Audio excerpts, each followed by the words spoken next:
উদয় নাদিয়ার দিকে তাকাবে না করেও ঘাড় ঘুরিয়ে তাকায়। নাদিয়া প্লেটের ভাঙা টুকরোগুলো হাত দিয়ে তুলে তুলে বালতিতে ফেলছে। এরকম করতে দেখে উদয়ের রাগ আরো বেড়ে যায়। বেলচা থাকতেও হাত দিয়ে কেন তুলতে হবে? হাত কেটে গেলে কি হবে? কিছু বলতে ইচ্ছা করলেও বলল না। দাঁতে দাঁত চেপে বসে রইল নাদিয়ার দিকে তাকিয়ে। নাদিয়া সবগুলো টুকরো তুলে খাবারগুলো বেলচার সাহায্যে বালতিতে ফেলে। রুম পুরোপুরি পরিষ্কার করে নেয়। নাদিয়ার কাজ দেখে উদয় মনে মনে একটু প্রশংসা করে। ভেবেছিল হাত কেটে ফেলবে, পরিষ্কার করতে পারবে না, কিন্তু উদয়কে ভুল প্রমাণ করে হাতও কাটেনি, রুমও পরিষ্কার করেছে। উদয় তো আর জানে না নাদিয়ার কাছে এই সব কাজ দুধ ভাত। দ্বিতীয়বার মপ ভিজিয়ে এনে আবার ফ্লোর মুছতে শুরু করে। নাদিয়ার হাতে থাকা স্বর্ণের চিকন চুড়িগুলো মৃদু ঝুনঝুন শব্দ তুলতে থাকে। তখন থেকে এই ঝুনঝুন শব্দের কারণে উদয়ের বিরক্তি ফিল হচ্ছে। শেষমেশ সহ্য না করতে পেরে বলেই বসে, এরপর থেকে ঝুনঝুন শব্দ করা কোনো কিছু পড়বে না তুমি। ওই শব্দ ভালো লাগে না আমার, বিরক্তিকর। আমার সামনে ঝুনুর ঝুনুর শব্দ করা কিছু পড়তে পারবে না। খোলো ওই সব। আপনি না বললেন আমি যেন অন্য রুমে থাকি? অন্য রুমে থাকলে তো এই শব্দ আর আপনার কান অব্দি আসবে না। উদয় নিজের পূর্বের বলা কথাগুলো স্মরণ করে নিজেই বিরক্ত হয়। শুধু ঝুনঝুন করা চুরি কেন, পুরো ঝুনঝুনির গোডাউন গলায় বেঁধে ঘুরুক, তাতে উদয়ের কোনো সমস্যা নেই। শুধু ওর কানে শব্দ না আসলেই হয়, আর এই মেয়ে ওর চোখের সামনে না আসলেই হলো। উদয় অন্যদিকে তাকিয়ে বলে, বেশি কথা বলো না তুমি, বের হও আমার রুম থেকে। নাদিয়া ভ্রু কুঁচকে তাকায়। কথাই তো বলে না, দুটো কথা বলেছে তাতেই নাকি বেশি কথা বলে। নাদিয়া মপ হাতে ওয়াশরুমে প্রবেশ করে। মপ ধুয়ে রেখে হাত ধুয়ে ওয়াশরুম থেকে বেরিয়ে আসে। খাবার আর ভাঙা প্লেট রাখা ছোট বালতিটা নিয়ে রুম থেকে বেরিয়ে যায়। উদয় ফোঁস করে শ্বাস ছাড়ে। রাগে শরীর জ্বলে যাচ্ছে। আর কতকাল এভাবে অন্যের উপর নির্ভর হয়ে থাকতে হবে? কোনোদিন কি নিজের একার শক্তিতে আবার হাঁটতে চলতে পারবে না? কবে আবার নিজের হাতে খাবার খেতে পারবে? সেই দিনগুলো কি আসবে, নাকি এভাবেই অন্যের উপর নির্ভরশীল হয়ে কাটাতে হবে বাকি জীবন? নাদিয়া বালতি হাতে নিচে নেমে আসে। নাদিয়াকে দেখে উন্মেহানি চৌধুরী আর উষা এগিয়ে যায়। হাতের বালতির দিকে তাকিয়ে দেখে নষ্ট খাবার আর প্লেটের খণ্ডগুলো। উন্মেহানি চৌধুরী বলেন, উদয় তোমার উপর রাগারাগি করেনি আর? নাদিয়া দুদিকে মাথা নাড়ায়। কিছু বলেছে? সেরকম কিছু বলেনি। উন্মেহানি চৌধুরী একটু শান্ত হন। উষা নাদিয়ার হাত থেকে বালতিটা নিয়ে কিচেনে রেখে আসে।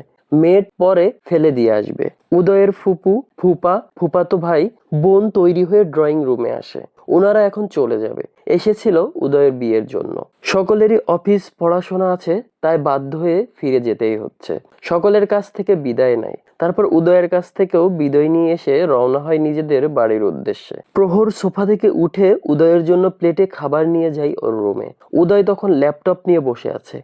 গায়ে জড়ানো ধূসর রঙের টি শার্ট, সিল্কি চুলগুলো এলোমেলো, উস্কো শুষ্কো, ফর্সা মুখটা মলিন। টি শার্টের স্লিভ কুনুই অব্দি গোটানো, ফর্সা লোমশ হাত কুনুইর নিচ থেকে বেরিয়ে আসে। এক মনে তাকিয়ে আছে ল্যাপটপের স্ক্রিনে। বা হাত দিয়ে থেমে থেমে টাইপ করছে। প্রহর গলা খাকারি দেয়। উদয় তাকায় না প্রহরের দিকে। খাবার বেডের এক পাশে রাখে। বেসিন থেকে হাত ধুয়ে আসে। পানির গ্লাসটা বেডের পাশে রাখে। খাবার প্লেট হাতে তুলে নেয়। উদয়ের সামনে থেকে ল্যাপটপ সরিয়ে নেয়। উদয় ভয়ঙ্কর ভাবে রেগে তাকায়। প্রহর শুকনো একটা ঢোক গিলে নেয়। এভাবে তাকাচ্ছ কেন?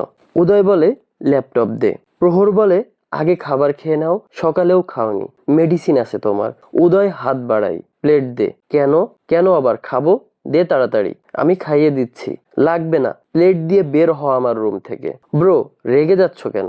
রাগ তোমার জন্য ভালো নয়। যা আমার চোখের সামনে থেকে। কেউ আসবি না তোরা, কাউকে লাগবে না আমার। আমার কাজ আমি করতে পারবো। প্লেট দে। বলেই প্রহরের হাত থেকে প্লেট নিয়ে নেয়। হুইল চেয়ারটা নিয়ে আয়। হুইল চেয়ার কেন আবার? উদয় আরো রেগে তাকায়। হুইল চেয়ার দিয়ে মানুষ কি করে এই ছেলে জানে না নাকি? হুইল চেয়ারে বসে নাচবো তাই, নিয়ে আই যা। প্রহর চোখ ছোট ছোট করে তাকিয়ে থাকে। এক সময় নিজেই হুইল চেয়ারে চলাফেরা করবে না বলে তাণ্ডব চালিয়েছে। হুইল চেয়ারটার রুমে জায়গা হয়নি। রুম থেকে চেয়ারটা বের করে দিয়েছে। এখন কোথায় রয়েছে কে জানে। ধুলোবালির স্তূপে জমে গেছে বোধহয়। এভাবে তাকিয়ে আছিস কেন? নিয়ে আয় যা। তুমি হুইল চেয়ার ইউজ করবে না? হুইল চেয়ার আমাকে ইউজ করবে। বেশি কথা না বলে নিয়ে আয় যা। প্রহর তবুও বসে থাকে। উদয়ের মেজাজ খারাপ হয়। হাত থেকে প্লেট বেডে রেখে পানির গ্লাসের জন্য আগায়, কিন্তু প্রহরের জন্য গ্লাসের কাছে যেতে পারছে না। বাঁ হাতের এক ধাক্কায় প্রহরকে বেড থেকে নিচে ফেলে দেয়। বেচারা প্রহর বড় বড় চোখ করে তাকিয়ে থাকে। ওর ভাই ওকে এইভাবে ফেলে দিল, বিশ্বাস হচ্ছে না। উদয় দাঁতে দাঁত চেপে বলে, ভালোভাবে বললে কথা কানে যায় না? আমার কোনো কাজ তোকে করতে হবে না, হুইল চেয়ার আমি নিজেই নিয়ে আসব, লাগবে না কারো সাহায্য, যা দূর হ আমার চোখের সামনে থেকে। পানির গ্লাসটা হাতে নাই, মেডিসিনের বক্স থেকে খাওয়ার আগের মেডিসিনটা খেয়ে নাই। হাত ধুতে যাবে, দেখে বালতিটা নেই। মেজাজ সপ্তম চড়ে বসে। রাগ একটু কমছে তো আবার বাড়ছে। উঠানামা করছে সমান তালে। বিড়বিড় করে বলে, ওই অসভ্য মেয়েটা বালতিটা নিয়ে চলে গেছে। প্রহর নিচ থেকে উঠে দাঁড়ায়, বেসিন থেকে আবার হাত ধুয়ে আসে। জোর করে প্লেট আবার হাতে নাই। প্রহর, প্লেট ছাড় বলছি। তুমি আজকে এমন কেন করছো ব্রো? কেমন করছি? ছাড় তুই আর যা এখান থেকে। আমি খাইয়ে দিচ্ছি। কেন, আমি কি খেতে পারবো না? ওহো, আমি তো ভুলেই গিয়েছিলাম আমি এখন অক্ষম। আমি অন্যের উপর নির্ভরশীল। আমি নিজে কাজ করতে পারি না, নিজের হাতে খেতেও পারি না, যাকে বলে প্রতিবন্ধী। আমি এখন প্রতিবন্ধী, তাই না? তোরা সবাই আমার উপরে দয়া দেখাস? ব্রো, এসব তুমি কি বলছো? তুমি যা ভাবছো এরকম কিছুই না। আমি একদম ঠিকই বলছি। প্লেট দে, আমি খাইয়ে দিই। ধমক দিয়ে বলে, দিতে বলছি দে। প্রহর তাকিয়ে থাকে ভাইয়ার দিকে। এত রেগে যাচ্ছ কেন? বলছি না দে, আমি খাইয়ে দিই না ব্রো। উদয় চড় দেয় একটা প্রহরের গালে। প্রহর হতভম্ব হয়ে তাকিয়ে থাকে। উদয় চিৎকার করে বলে, এক কথা কতবার বলতে হয়? বাংলা কথা বুঝিস না? লাগবে না তোদের সাহায্য। উদয় চড় দেওয়ার জন্য আবার উদ্যত হয়। ভাইয়ের সরল চাহনি দেখে আর দিতে পারে না, হাত থেমে যায়। জড়িয়ে ধরে ছোট ভাইকে। প্রহর হাত থেকে প্লেটটা রেখে বড় ভাইকে শক্ত করে জড়িয়ে ধরে। দুজনেই নিশ্চুপ। প্রহর একটু পর অনুভব করে ওর কাঁধে টি শার্টের উপর দিয়ে উষ্ণ তরল কিছু পড়ছে। ওর ব্রো কাঁদছে, কিন্তু ওর ব্রো তো কাঁদে না। সবাইকে কাঁদিয়েছে কিন্তু নিজে কাঁদেনি, তাহলে আজ কাঁদছে কেন? ওকে চড় দিল তাই হয়তো। ব্রো। উদয় বলে না কিছু। প্রহর আবার ডাকে, তবুও কিছু বলে না। ব্রো, কি হয়েছে তোমার ব্রো? প্রহরকে জড়িয়ে ধরেই বলে, সরি ভাই, আমি তোকে আঘাত করতে চাইনি, রাগের মাথায় করে ফেলেছি। ইটস ওকে ব্রো, আমি কিছু মনে করিনি। তোমার ভালোবাসার কাছে এই সামান্য আঘাত কিছুই না। খেয়ে নাও, দুপুর গড়িয়ে যাচ্ছে। আমার জন্য তোকে অনেক কষ্ট করতে হয়, তাই না? কে বলেছে ব্রো আমার কোনো কষ্ট হয় না? আমি জানি তো কষ্ট হয় কি না। প্রত্যেক দিন আমার সবকিছু করে দিতে হয়, তারপর অফিসে যেতে হয়। আমার রিপোর্ট নিয়েও বিভিন্ন হসপিটালে ডক্টরদের কাছে দৌড়াতে হয়। আমার জন্য বাড়ির সকলকে ভোগান্তি পোহাতে হয়। আল্লাহ তাআলা আমাকে এভাবে বাঁচিয়ে না রাখলেও পারতেন। তুমি এসব কি বলছো ব্রো? এমন কথা আর কখনো বলবে না। এভাবে কত বছর বেঁচে থাকবো আর? অনেক বছর বাঁচবে তুমি, তবে এভাবে না। তুমি সুস্থ হবে, তোমাকে আবার দেশের বাইরে নিয়ে যাব উন্নত চিকিৎসার জন্য। কোনো লাভ নেই, শুধু টাকা খরচ। প্রহর ভাইয়ের মুখের দিকে তাকিয়ে থাকে। দে, খাইয়ে দে, না খাওয়ানো অবধি তুই ছাড়বি না। নাদিয়াকে নিয়ে ওর শাশুড়ি মা নিজের রুমে আসেন। নাদিয়া চুপচাপ বেডের একপাশে বসে। উন্মেহানি চৌধুরী আলমারির সামনে গিয়ে দাঁড়ান। আলমারি খুলে ভেতর থেকে একটা বক্স বের করেন। বক্স হাতে এসে দাঁড়ায় নাদিয়ার সামনে। নাও, এটা তোমার। নাদিয়া শাশুড়ির মুখের দিকে তাকায়। বক্সে কি আছে? নাও। নাদিয়া বক্স হাতে নেয়। খুলে দেখো পছন্দ হয় কিনা। নাদিয়া বক্সটা খোলে। ভেতরে একটা সিম্পল ডিজাইনের হার, এক জোড়া কানের দুল, দুটো বালা, একটি আংটি। আমি এত কিছু দিয়ে কি করব মা? কতগুলো তো দিয়েছেন। কি আর করবে, পরবে। আগের গুলো বাড়ির সকলের পক্ষ থেকে ছিল, আর যেগুলো পরে আছো ওগুলো উদয়ের বউয়ের জন্য তৈরি করা হয়েছিল আগেই। আর এইগুলো আমার পক্ষ থেকে তোমার জন্য। আমি আমার ছেলের বউয়ের জন্য এগুলো অর্ডার দিয়ে বানিয়েছিলাম, তবে যার জন্য বানিয়েছিলাম তাকে দেখানোও হয়নি, দেয়াও হয়নি। এইগুলো ছিল তোমার কপালে, তাই তোমার কাছেই গেছে। শেষের কথাগুলো বুঝতে না পেরে তাকিয়ে থাকে নাদিয়া। উন্মেহানি চৌধুরী নাদিয়ার চোখের ভাষা বুঝতে পারেন। বেডে বসে নাদিয়ার পাশে। তুমি এখন আমার উদয়ের বউ। একদিন না একদিন ওর অতীত সম্পর্কে জানতে পারবেই, তাই আজকেই বলছি, তোমার সাথে উদয়ের এমন অদ্ভুত আচরণ আমাদের কাছে অপ্রত্যাশিত নয়। আমরা ভেবেছিলাম এরকম কিছুই হবে, তবে উদয় এতটা হাইপার হবে বুঝতে পারিনি। উদয়ের এখন বর্তমান বয়স 28 বছর। ওর পড়াশোনা বাইরের দেশে কমপ্লিট করেছে 2 বছর আগে। পড়াশোনা শেষ করে দেশে ফিরে বিজনেসে জয়েন করেছিল। বিদেশে থাকা অবস্থায় ওর একটা মেয়ের সাথে প্রেমের সম্পর্ক গড়ে ওঠে। মেয়েটাও বাঙালি, ঢাকাতেই ওদের বাড়ি। উদয় আমাদের সকলের সাথে আগেই যারার পরিচয় করিয়েছিল। আমাদের সকলের যারাকে পছন্দ হয়, ছেলের পছন্দ, তাই আমরাও আর অমত করিনি। দেশে ফেরার পর ওদের বিয়ের কথাবার্তা চলতে থাকে। যারা অনেকবার এসেছিল আমাদের বাড়িতে, সবকিছু ঠিকঠাক ছিল। উদয় আর যারার আনুষ্ঠানিকভাবে এঙ্গেজমেন্ট হয়, বিয়ের দিন তারিখ ঠিক হয়, বিয়ের শপিংও শুরু হয়।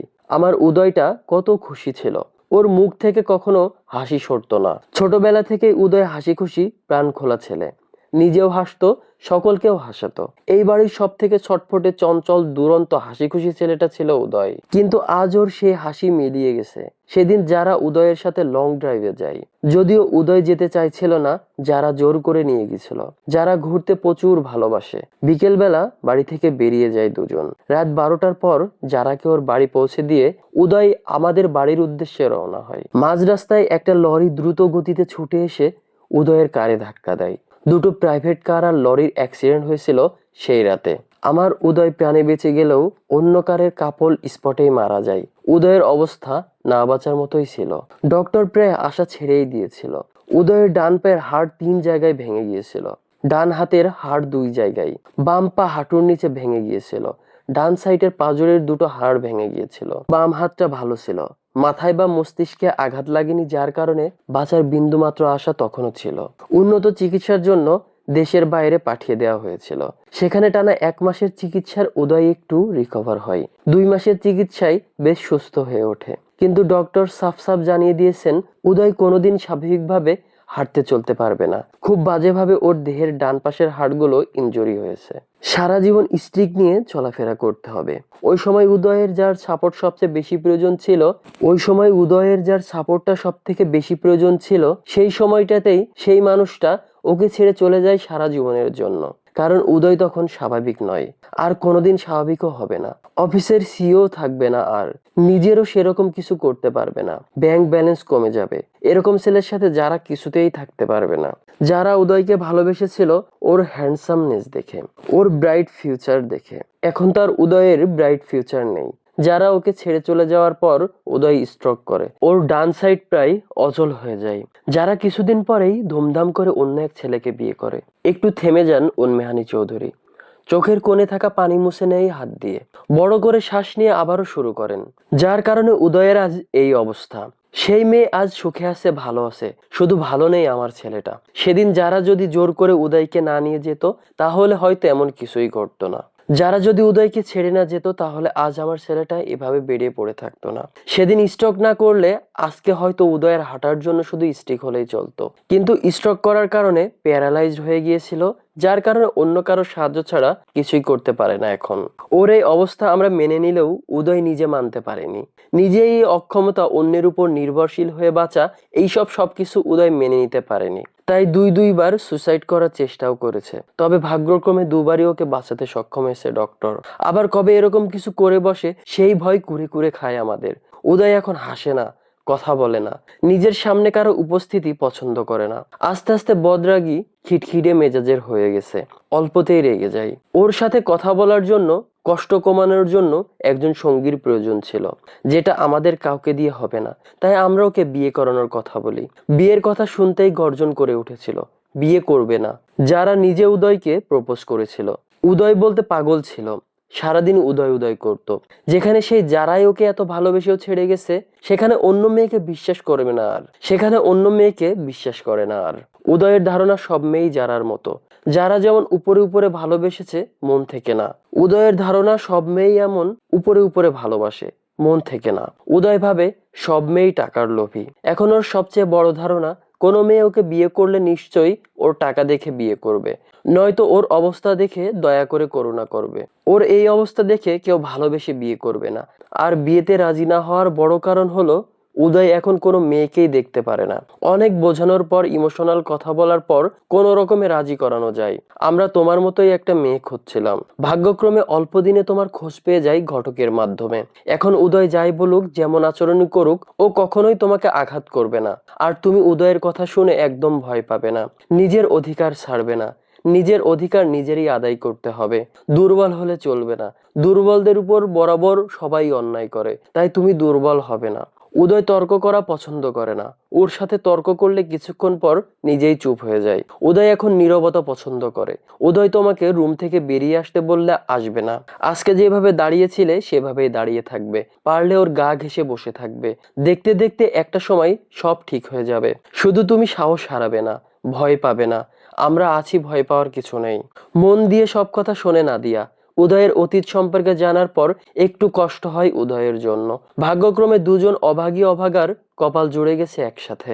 তোমাকে শুধু উদয়ের দেখাশোনা করার জন্য আনা হয়নি, উদয়ের জীবন সঙ্গী হিসেবে আনা হয়েছে।